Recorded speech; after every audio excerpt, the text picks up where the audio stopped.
Logiquement, ce serait tout pour cette vidéo.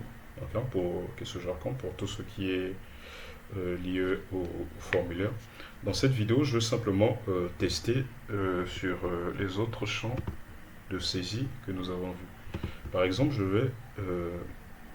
vais insérer un label ici, ok, que je vais mettre par exemple date de naissance. Ok, ça ce n'est pas à caractère obligatoire. Ensuite, je vais mettre une division ici et je vais insérer une balise select. Alors, moi, ce que je veux faire, je vais insérer trois balises select. Ok, une balise select pour les jours. Donc, ici, je vais dire option. Je vais mettre 1. Ok, donc voilà. Donc, j'ai dû mettre la vidéo sur pause pour insérer un peu tout ça. Donc là, vous allez voir, j'ai mis une balise select avec des options allant de 1 jusqu'à 30. Ok, simplement pour afficher ceci.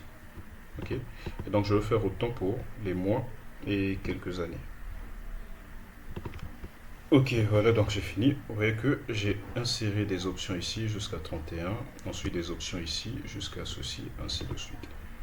Et donc là, vous voyez bien que j'ai la liste des mémoires, ainsi de suite. Après, il serait quand même, je peux le laisser comme ça pour qu'il soit directement sélectionné. Ok, je peux le laisser comme ça. Alors, ce que nous allons faire, vous allez voir qu'au niveau du label ici, par exemple, je n'ai pas précisé en fait à qui devrait être associé le label de la date de naissance. En fait, je l'ai simplement mis en tant qu'un titre comme ça. Okay. Alors, ce qu'on peut faire, comment gérer la stylisation? Alors, c'est le même principe que vous allez suivre que sur le input. Là, par exemple, je veux simplement venir ici et je veux mettre virgule, je veux dire point input field select. La virgule, en fait, c'est ici, ça permet de séparer deux sélecteurs, en fait. Ça permet de dire, donc ça, c'est un premier sélecteur, et ça, c'est un deuxième sélecteur. Donc, c'est comme si je disais, applique cette propriété aux éléments qui vont obéir à ce sélecteur ou ce sélecteur. Et donc, là, je vais essayer de rapprocher, et bref, il ne se passe rien. Là, on va revenir ici. Ah, d'accord. C'est simplement parce que, là, cette div, je ne lui ai pas donné un attribut classe input field. Donc je reviens là et là, paf, qu'est-ce que vous constatez? Ils ont pris le même style que ce qu'il y avait ici. Ok, ils ont carrément pris le même style. Maintenant, je vais essayer de les aligner de part et d'autre, et pour ça, vous savez comment ça se passe, on va utiliser un display flex. Mais le problème, c'est que le display flex, je l'utilise uniquement sur cet attribut input field. Et donc ce que je vais faire, je vais rajouter ici input select par exemple. Ok, exceptionnellement pour ça. Et donc là, je vais appliquer un autre style. Et donc dire point input field point input select par exemple. Non, qu'est-ce que je raconte? Je mets simplement input select. Et je ferai simplement un display flex gap. Je mets peut-être 10 pixels. Et voilà le travail. Désormais, vous avez votre élément qui se trouve ici, de part et d'autre.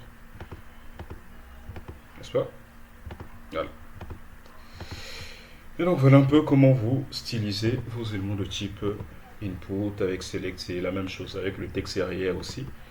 Ce serait également la même chose. Même si je rajoutais ici un champ que je vais appeler. Donc je vais mettre ici une div d'abord. Classe input field toujours. Ensuite je vais rajouter mon label. Okay, le label, on va mettre description. Je vais rajouter mon texte arrière ici. Ok. Voilà, le ID, on va dire description. Et on va copier ceci, on le mettra là également. Alors, si je rafraîchis, il ne se passe rien. Vous voyez, il ne se passe rien. Je vais donc venir dans le index et je vais rajouter ici encore input tout. Mais après, il y avait un moyen très simple de le faire.